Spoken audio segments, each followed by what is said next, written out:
As with the others, I'd like to certainly welcome everybody that's with us today, visitors and new family members and friends. So glad to have you with us this morning. Well, if you would please turn in your Bibles to the second letter to the Corinthians, chapter 10. We're going to be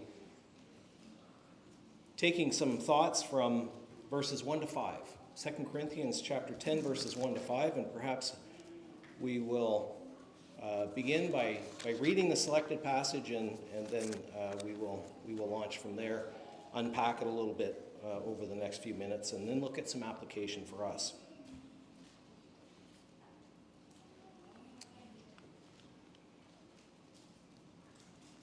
By the humility and gentleness of Christ, I appeal to you.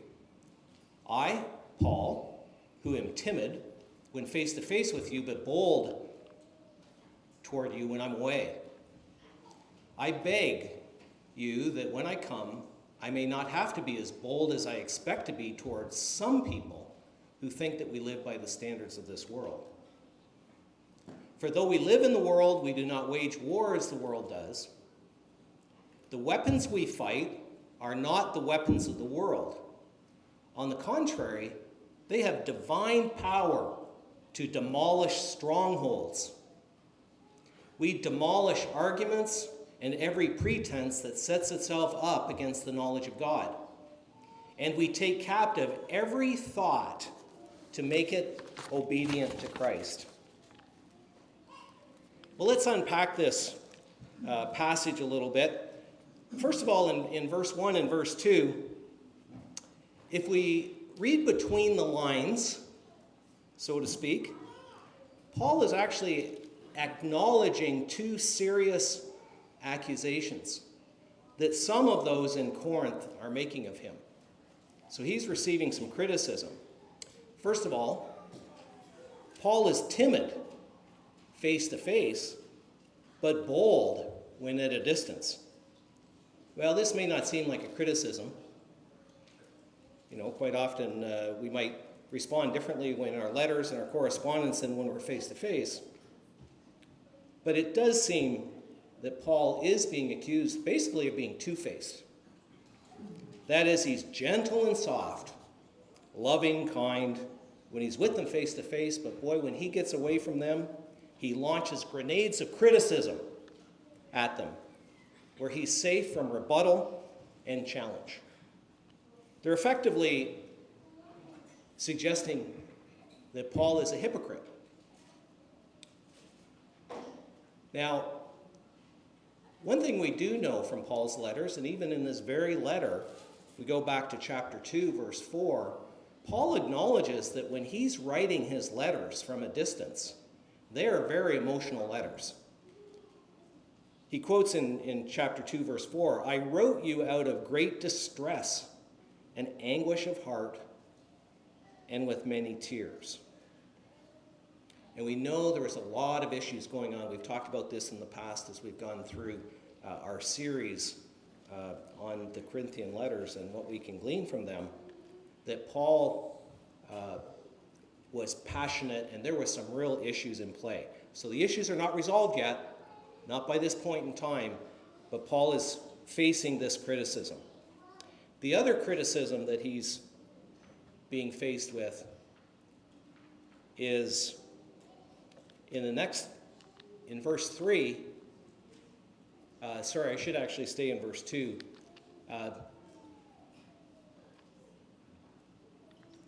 That people think that we live by the standards of this world. Now that's the New International Version. You might read others that we are living by the flesh. We're living according to the world. So Paul, I mean, we're like, Paul, how could Paul be criticized as actually not being spiritual and not being holy? But he's living by the flesh. He's living worldly. His motives are bad. He's just out for it. He doesn't care about us. You know, whatever reasons they're coming up with, he has this accusation. And so these two accusations are really what are setting up probably the last few chapters in this book, there's actually quite a shift in Paul's, the tone of his letter, and now all of a sudden it seems like a shift into, he's going on the offense, if you will, and he's targeting the false teachers, he's targeting those who are accepting sinful behaviors, tolerating sinful behaviors, and we'll get into some of that in future sermons as we go through the rest of this series, but it is this point right here in verse 1 and 2 that Paul is being faced with these, and in the remaining 3 verses of our passage, we're going to see Paul's response to this criticism.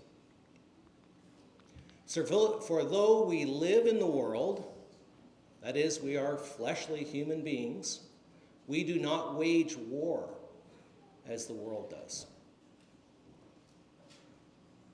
Wage war. Well, of course, we're familiar with the analogy that Paul has used on different occasions. We'll touch on some of those in the next few minutes. But he is introducing here this idea of a war that he is engaging in.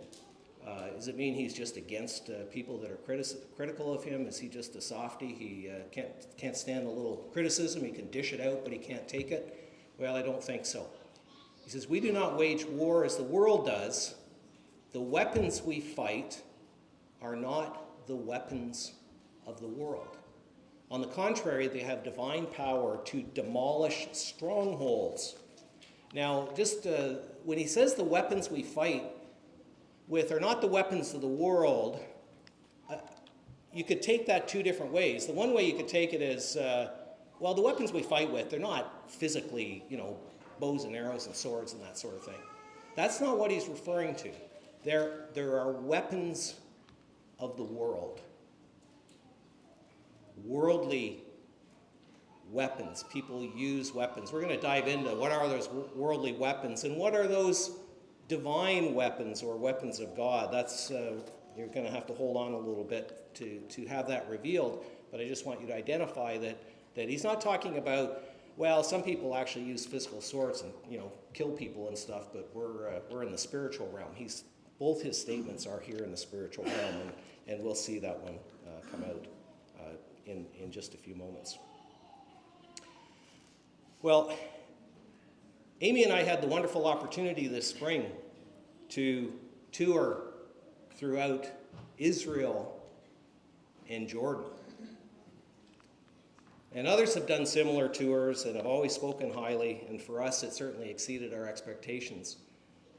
I haven't had much opportunity to show a whole bunch of slides, so I got about 20 slides here. No, I don't have about 20 slides, but I do have a couple of them.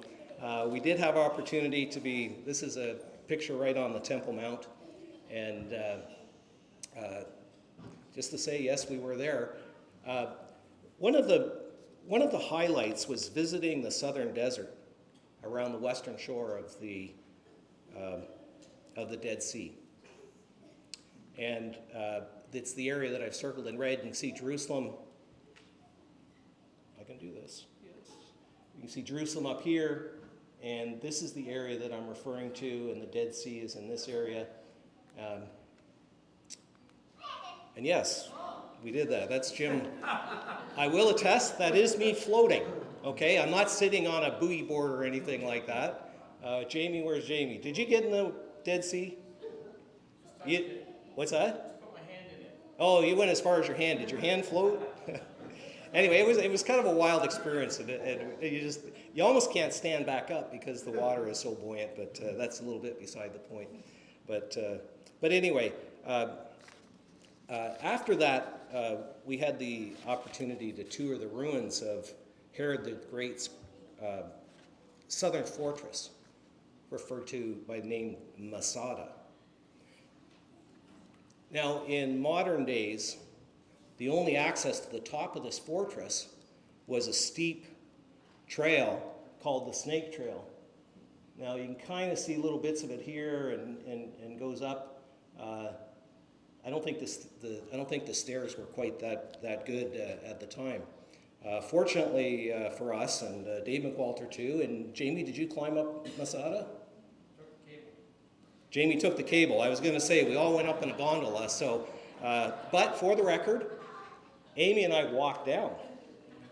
We walked down it, so it was quite.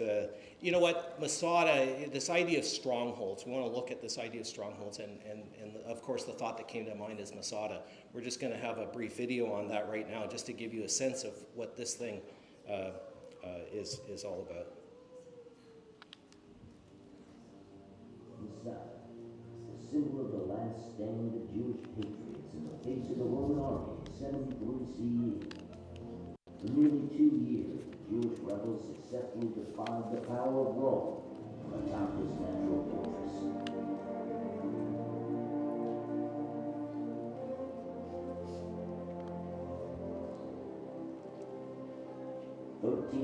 Feet above the Judean desert, edged by history and time, this rugged natural fortress is constructed by King Herod the Great as a palace complex to be a virtually impenetrable stronghold. It was able to store years worth of food and supplies. Rainwater from nearby canyons was collected by miles of aqueducts and stored in massive cisterns capable of more than 10 million gallons. During the Jewish revolt in 66 CE, zealots managed to capture the fortress. A few years later, after Jerusalem was burned by the Romans, Masada became a refuge for the last survivors of the revolt. The Romans soon surrounded Masada and built a massive siege ramp that eventually broke through the defending walls, capturing the fortress and ending the revolt.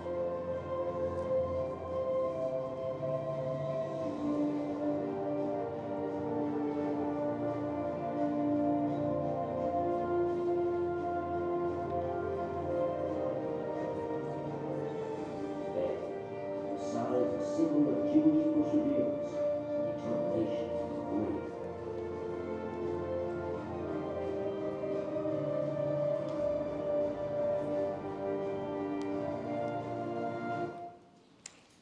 Thank you. If we can have the lights back on. Thank you. You know, Masada is an amazing example of fortifications or strongholds, and it was built over 2,000 years ago, and it's amazing seeing the ruins today and having that experience. But it is literally just cliffs all around it, except for that one little trail, that snake trail. The less than 1,000 rebels, and it was a little bit hard to hear perhaps, but when Jerusalem was destroyed in AD 70, about just under 1,000 rebels went and occupied Masada, and they held 15,000 plus Roman soldiers at bay for almost 2 years because of the stronghold that they were in. They had 2 to 3 years worth of water, and it's said that they would throw water at the Romans just to taunt them, because the Romans didn't have much water. They had to actually go a number of miles away to be able to bring water in. An amazing, kind of amazing story. This idea of the stronghold, I did an amateur word search, if you will, and I came up with over 45 references in the Bible to strongholds. Interestingly enough, there's actually only one reference in the New Testament to strongholds, and that's the passage we're looking at today. So interesting. Many references in the Old Testament, just one in the New Testament. But let's just to give you a little picture, if you will, my little analysis, 32 involved prophecy, and 8 poetry, and 8 were physical references. Here's some examples with the prophecy. Jeremiah 48:41, I'll kindle fire in the wall of Damascus, and it will devour the strongholds of Ben-Hadad. You know, a lot of in fact, most of the prophecies that refer to strongholds were talking about how God and his might were going to destroy those nations because of their sinful ways. Most of those, 25 of those 32 references were other countries, and then 7 of them or so were Israel. Well, let's come back to our passage that we're looking at and take a look at verse 5. I think verse 5 gives us some further insights into this idea of demolishing strongholds and this spiritual battle that is underway. And Paul gives us kind of two little gems here that explains this idea of why he's using these weapons. And they are, we demolish arguments and every pretension that sets itself up against the knowledge of God. In other words, every argument that opposes God, we take that on, and we also take captive every thought to make it obedient to Christ. Not we take every thought to destroy those who espouse those thoughts, but that we can lead those people to Christ. Well, you're probably sitting there going, okay, what are all these mighty weapons? This kind of sounds fun. See what these mighty weapons are. So first of all, we don't get insight in our passage. As you can see there, we don't really get an insight into what these weapons are. And so we do have to go to other places. And I thought I'm going to kind of mix up just a few sections here, and some of these you may recognize. So the first of all, with Galatians chapter 5, verse 16 to 26, many of us, it could be titled in your Bible as Life by the Spirit, but it contains a section that we are very familiar with, many of us, is the acts of the sinful nature and the fruit of the Spirit. So what I did was, now I'm going to throw a lot of words up on the screen. It's not my intention for you to necessarily take in all this. You know, you might have gotten through to number 5 here, and then I'm going to go to the next screen. But we are being recorded, so you're welcome to go back to the video recording. If you want to look at these in more detail or cross-reference them, you're certainly welcome to do that. But this was a list that I had come up with in these 11 verses, and on the left being worldly weapons, and on the right being godly weapons. Just a little bit of a shift on that whole idea of weapons. The second reference is from Colossians. Oh, by the way, the Galatian letter, just for a little bit of context, was probably written 6 to 8 years before Paul wrote his second letter to the Corinthians. So it's not something that Paul's just sitting down one day and thinking about, the need for people to really to live godly lives. Of course, it's right through all his letters. The second one is in Colossians 3, and this is written 5 or 6 years later. Colossians 3, again, another list of that's talking about sexual immorality, impurity, lust, greed, anger, rage, malice, slander. These are the weapons of the world. So as you're looking at these, I want you to think about what weapons of the world, bring it to home here, what weapons of the world have you used this past week? What is here? I'll say more about that in a minute. The other reference is in Ephesians. Ephesians is just a gold mine.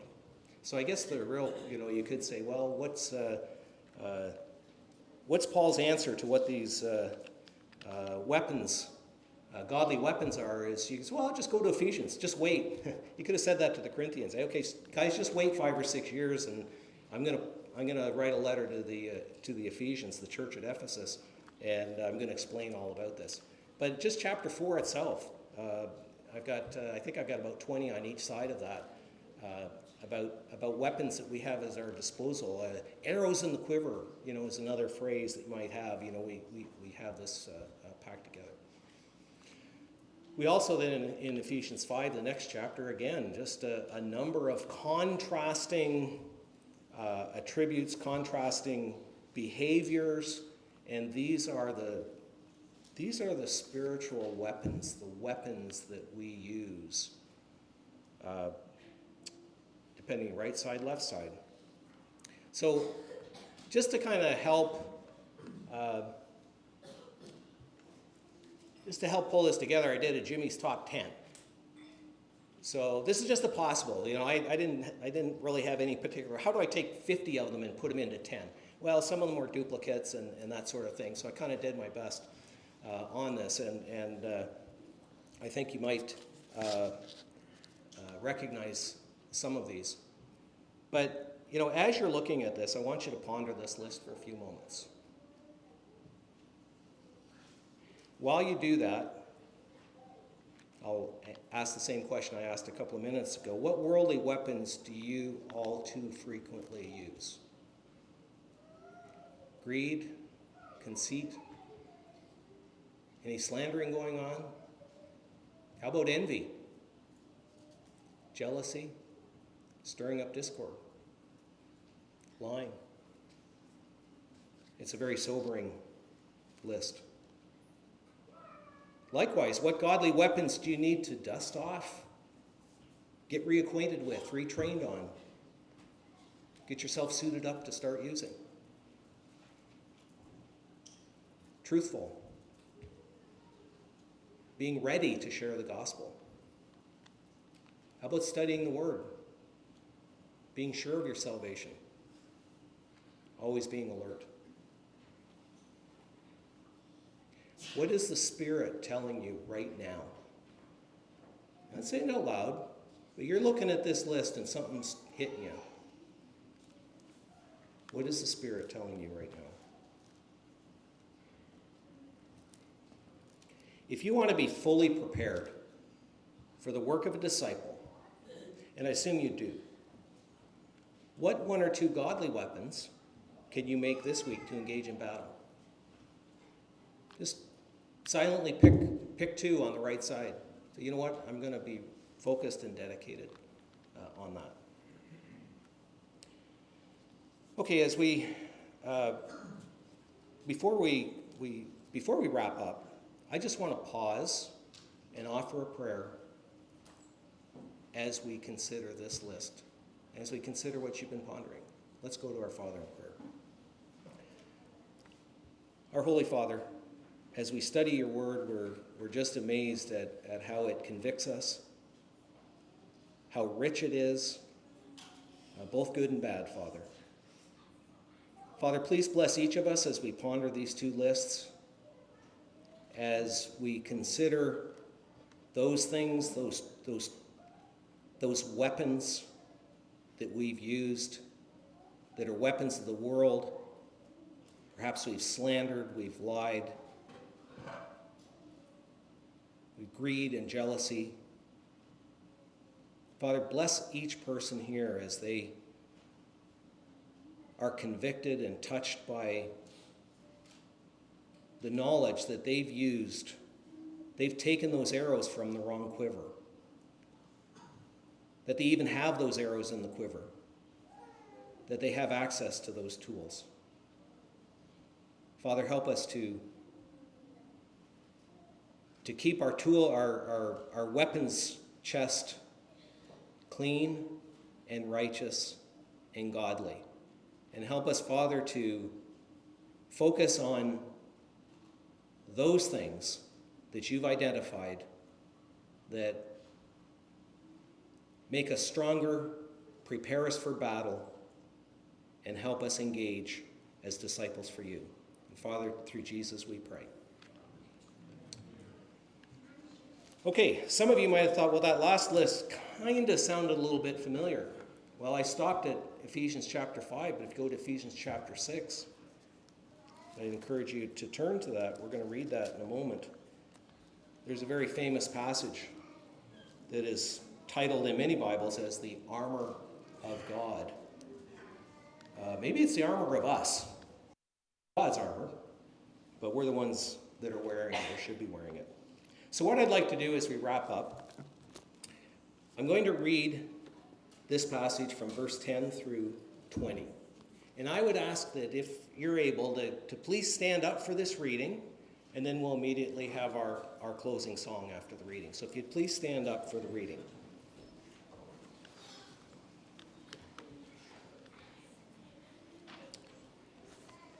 Finally, be strong in the Lord and in his mighty power. Put on the full armor of God, so that you can take your stand against the devil's schemes. For our struggle is not against flesh and blood, but against the rulers, against the authorities, against the powers of this dark world, and against the spiritual forces of heaven in the heavenly realms. Therefore, put on the full armor of God, so that when the day of evil comes, you may be able to stand your ground, and after you have done everything, to stand. Stand firm then, with the belt of truth buckled around your waist, with the breastplate of righteousness in place, and with your feet fitted with the readiness that comes from the gospel of peace.